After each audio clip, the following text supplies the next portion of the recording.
What's up, guys? Welcome back to Daddy Dimes Radio. Today we are here with episode 25, and we are starting off with the NBA Weekly Recap.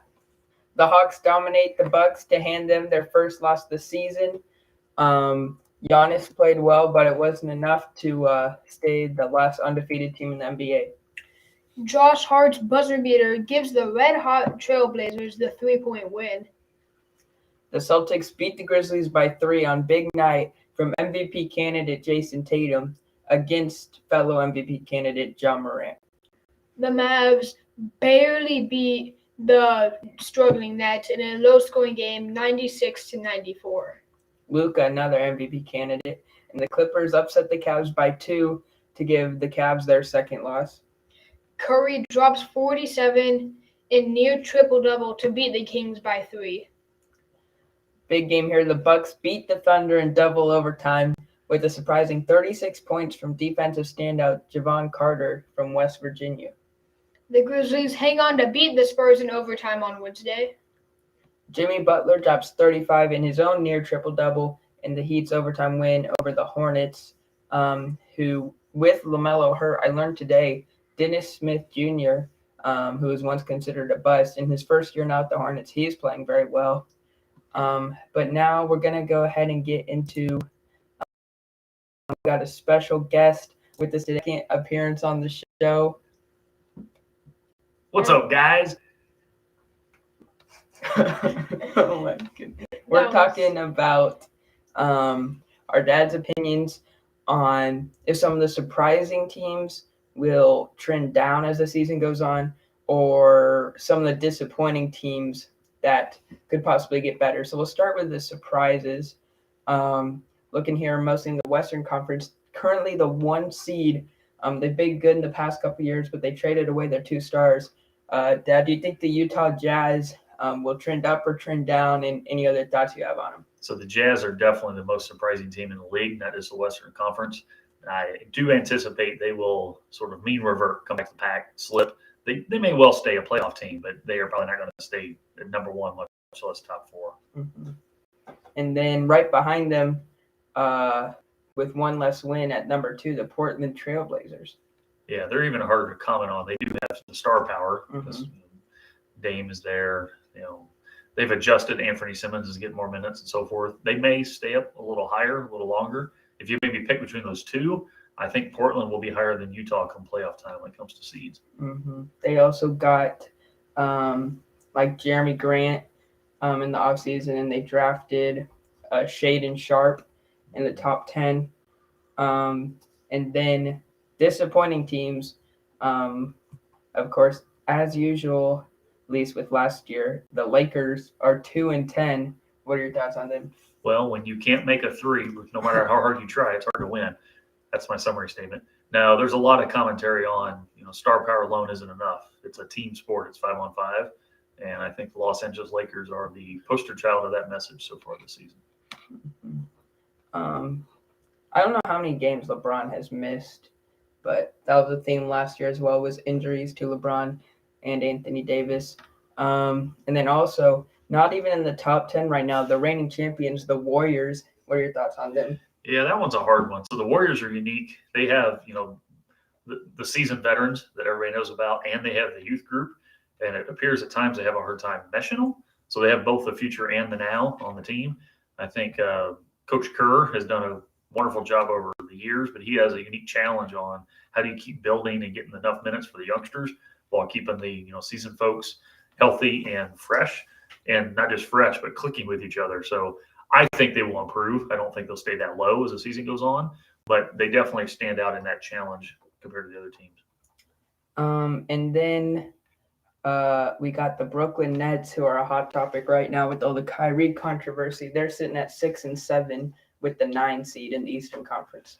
Yeah, so what's getting overseen a little bit here is Durant himself has played very well. That can't be taken for granted, but a little bit echo of my comment. It's a team sport, so simply because you have one of the best players, and at least in the near term you've shelved one of the other more skilled players in the league, doesn't mean you're going to win games. They're behind Boston and Milwaukee and some of the other class acts, if you like, or more well-rounded teams that also have star power. So it's going to be very hard for Brooklyn to narrow that gap. And then one more disappointing team here, another team not in the playoffs that's been very good in the past couple years, the Miami Heat.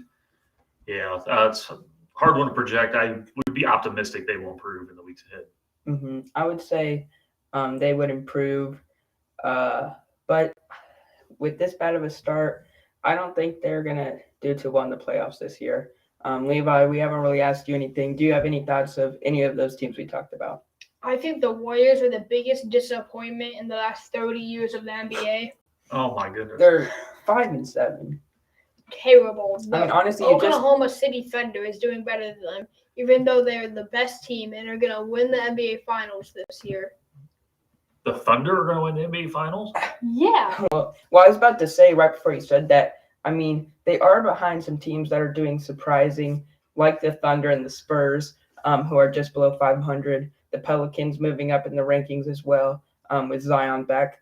And then I just thought of another disappointing team, although this is how they've been the past 20 years.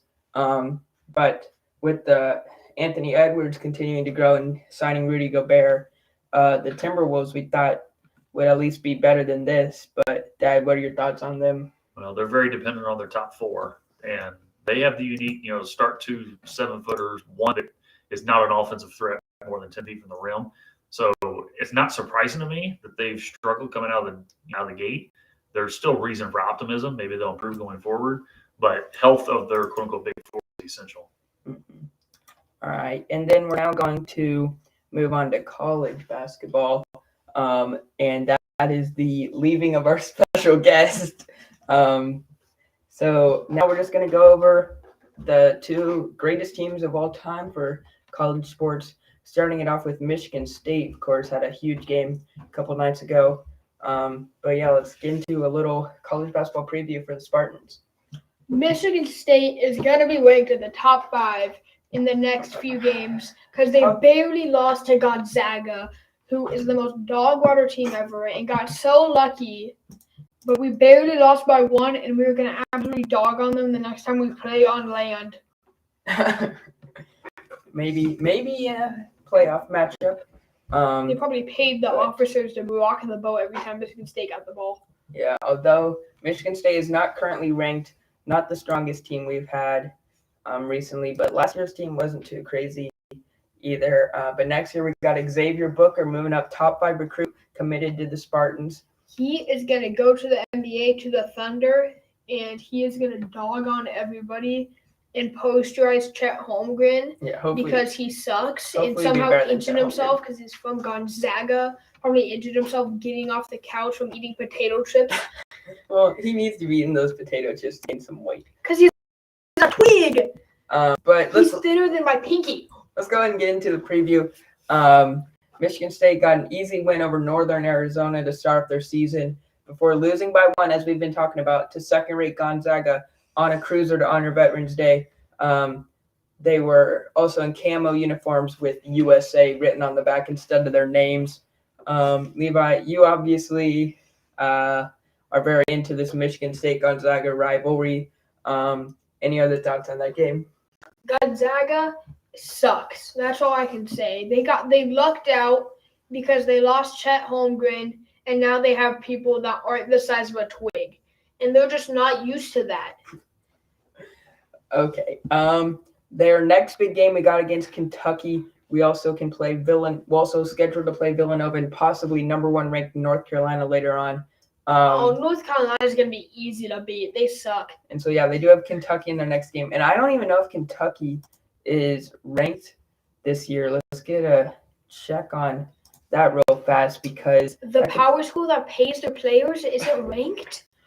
Let's see here. Going to rankings, and then in the AP poll, let's see. North Carolina at 1. Kentucky's ranked 4th. So yeah, they are definitely ranked. And but 2 top matchups.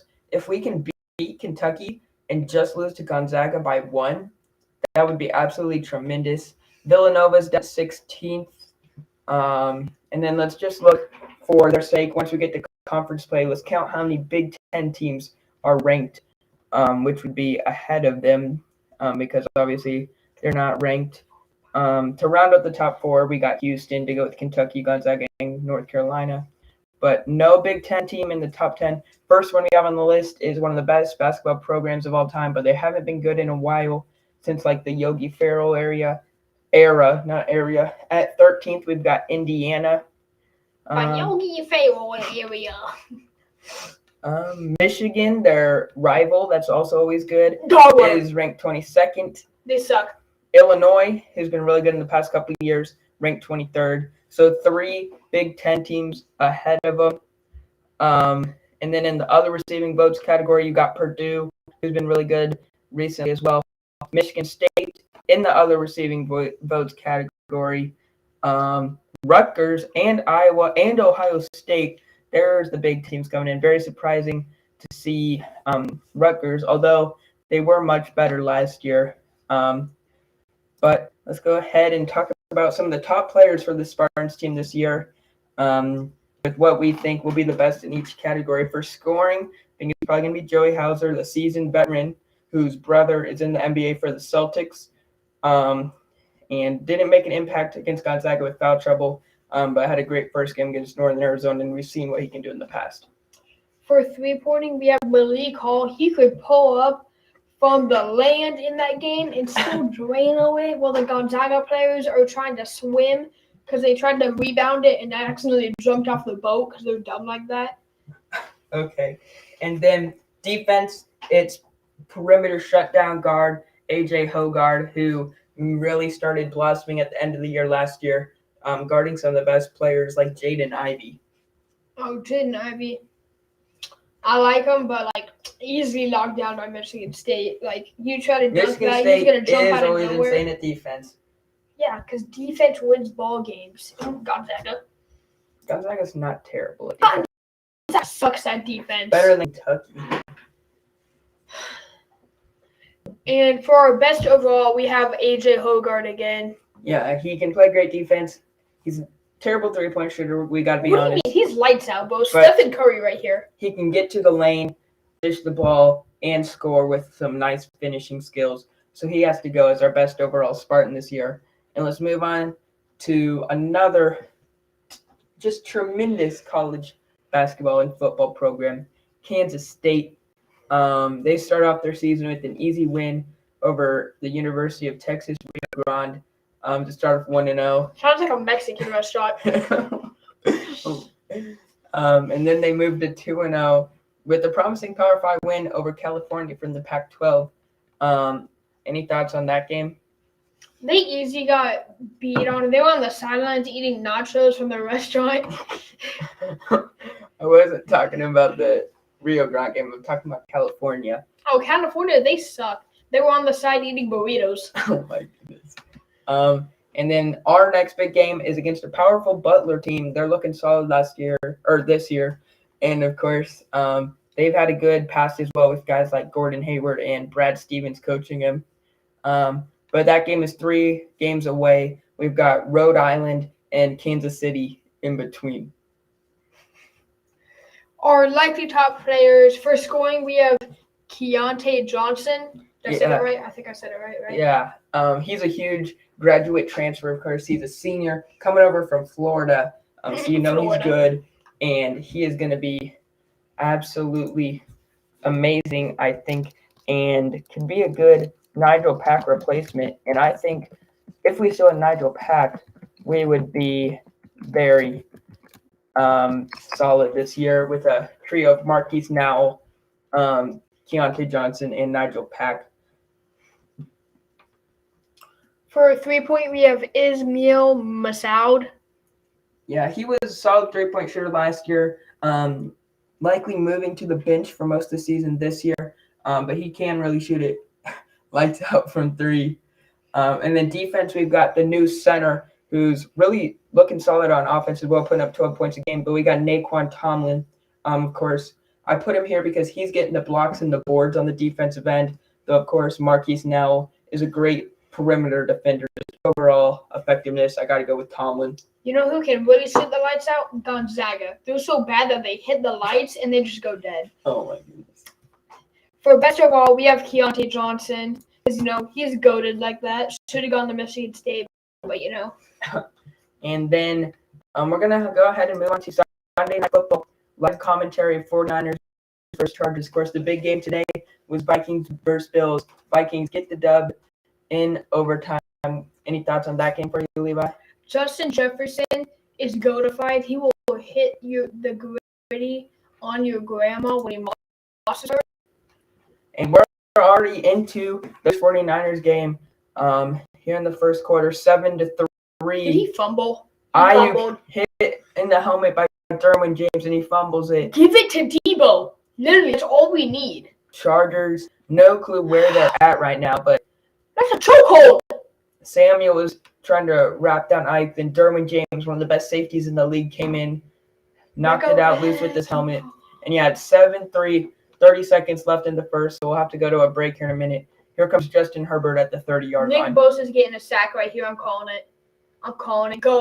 Go. Herbert out to Eckler, dropped on the screen. Tough pass with pressure coming from the outside. It was not Nick Bosa, but a different 49ers edge rusher.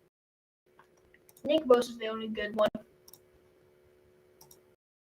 And I seem to have pressed the button, and we're loading back into Hulu.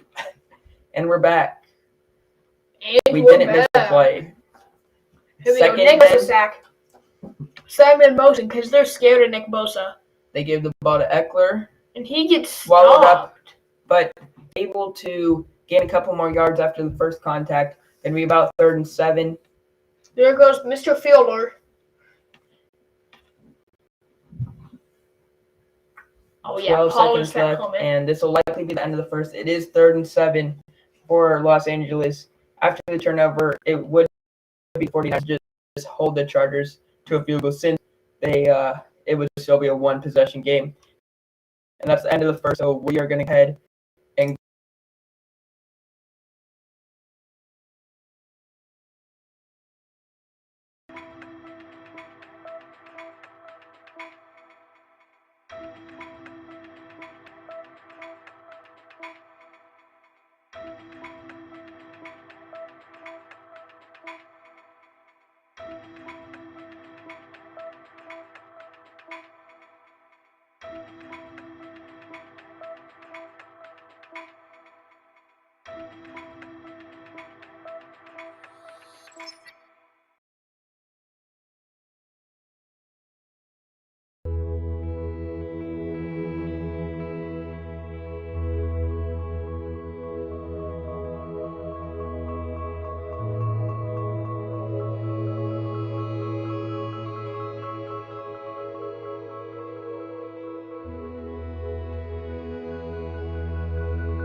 And we're back. Going into the second quarter, Deebo Samuel about to pop off because we're about to. Nick Bosa is about to get a sack. I'm going to say Nick Bosa is going to get a sack till he gets his.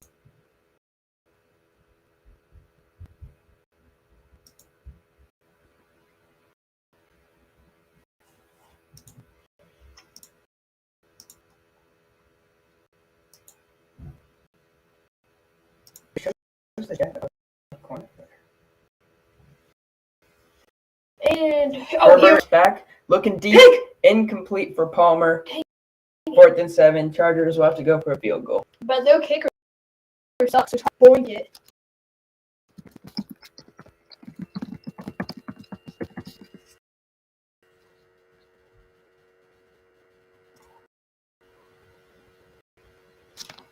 There we go.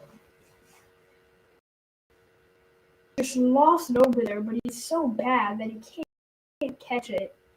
He reaches out and all he grabs is nothing. Now here comes Cameron. Backup kicker. Big kick game-winning field goals twice this season, though, from 47 yards. And he missed it! Far right. He made it. He made it. It looked right. It curved left at the very end. He got lucky. 10-3 Chargers. I almost called it.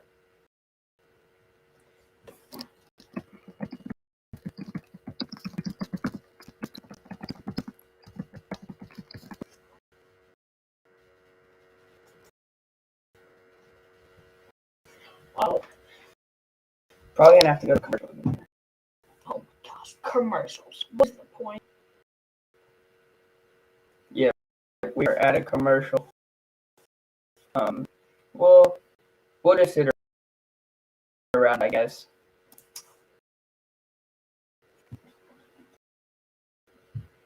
Shouldn't be as long. It's not that important. Is LeBron an airplane or what? No, LeBron is not an airplane. You think he's unsubbing? Bro, I I'll say unsub to you. don't care. But yeah, Levi will unsub to you. I don't really care. Just Here, later. discussing if LeBron's an airplane or not. Maybe he's a helicopter. I will make you a mod later, but just Calm. Yeah. Silly goose. Yeah, quit cursing. I mean, you're saying the silly goose word. You just said it. Oh, I, I have silly. No. Silly goose. Watch your mouth. I said silly goose with 2 E's. I privileges to that. No. That's Yes. not a real word. Silly goose. So you're just making yourself stupid. All right, he's not even watching now. Oh, that's tough. You probably would. Maybe. He probably unsubbed. If he unsubbed, I'm unsubbing to him. Why don't we? I mean, actually, I don't want to check right now. If we're subs. Yeah, we don't really care. But you guys should go ahead and subscribe. Subscribe, hit that like button, and hit the bell for that radio bell. 20 million subscribers by Christmas. By tomorrow. We're trying to hit 8 million. 9 million by today. We got 40 some. Wouldn't you love to be sponsored by Wendy's? No. I need a sponsorship from Wendy's? What's going on here? Oh, it's an Amazon ad. That makes sense. Hello? Oh, we lost you. Alright, gotta go. Oh my god. I didn't do anything. I didn't say. You remember this guy? This guy just knock him over. Catering Christmas? Comment if you know who Thomas Gibson is. He was a senior in 2015 for Really? K-State. I actually remember him. 49ers with the ball. Toss to McCaffrey. Tries to get an edge. Spins around one, and then he's met That's a face by. mask. He Pick him is up. met by Pick him up. a Charger terrorist. And So red card. red card. Oh, it's Khalil Mack making the play. One of the best in football. Gets around Deebo. Gets around Juszczyk. Makes the tackle. What did you just call me? Khalil. You did not call me Khalil. You called me like Ziha. What? 2nd and 11. San Francisco. Are they at Levi Stadium? I don't think so. Jimmy G drops back. Plenty of time. Finds Brandon Ayuk over the middle. Hold on to the ball. He got lasered. Do that And one. whoever lasered him is down on the ground looking injured. Now he's just. Oh, he's getting up. He's just fighting. He's fighting off the depression. It's going to be about 3rd and 5, 3rd and 6-ish for San Francisco. Jet sweep to Debo. It's that easy. Then throw it to Jimmy G. No, Jimmy G can't catch. Here's the big hit coming in from Murray. What big, oh, Boom. Ayuk boom. holds up and stays up unaffected because he is the GOAT wide receiver for the 49ers. Much better than Jerry Rice and Deebo Samuel. And Oh. Terrell Owens. No. 3rd and 5, and Murray comes off the field on his own.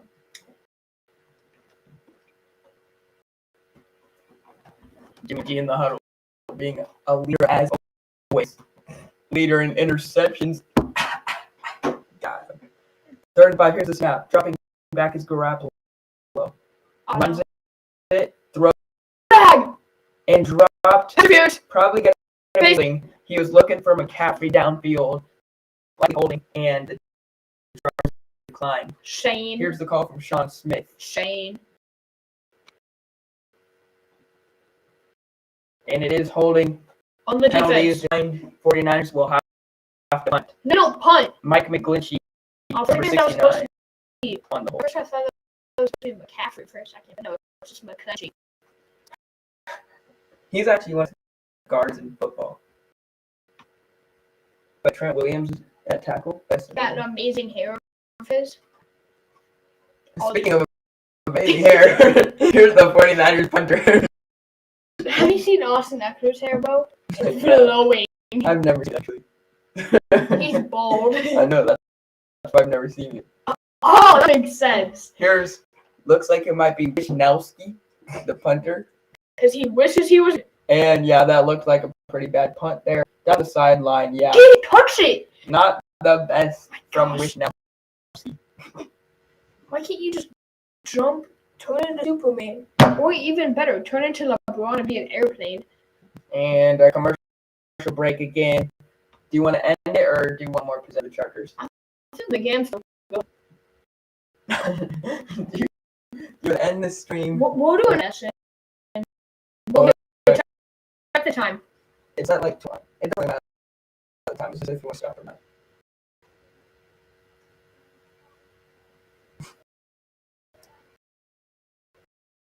Yeah. Another possession. Okay. Oh, I'm pretty love to be sponsored by Target. PS5s every day, but yeah. And we're back with the commercial analysis. Here comes Target. Oh my gosh. Shopping cart in the van. Oh, matching pajamas. Merry Christmas and happy pajama day. Putting that star on the tree together in no time. Target. Okay. The first all-electric 7 Equinox EV. Oh, that looks like a happy Brad.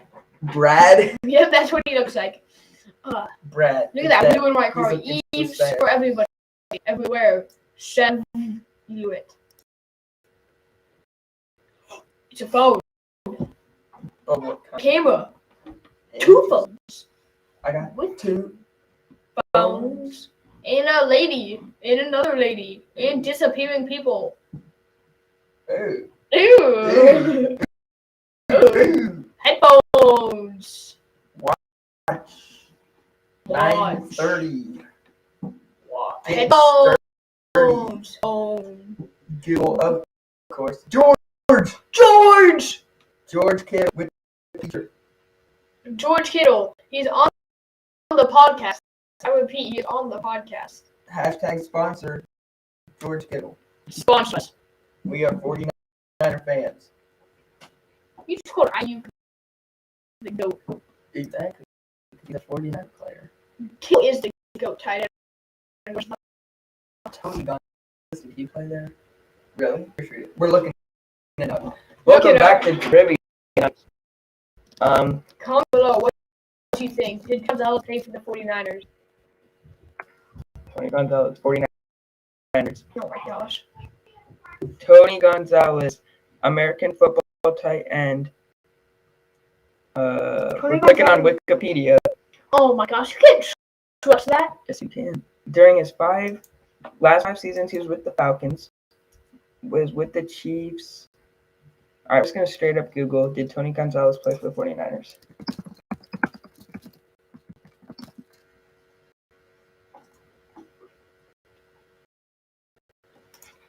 Tony Gonzalez. I don't know. I'm not actually seeing anything. Let's go. I was right. I swear he played for the 49ers. You're getting George Kittle. No, I don't think he did. Dang. Let's go. All right, we're back to Hulu, back to the game. Look at that goofy boy. Look at the replay of Herbert throwing the ball. Oh, they're comparing him to Phillip Rivers. Yep, similar. 1st and 10. Herbert hands the ball off. And he gets stopped because he is that bad.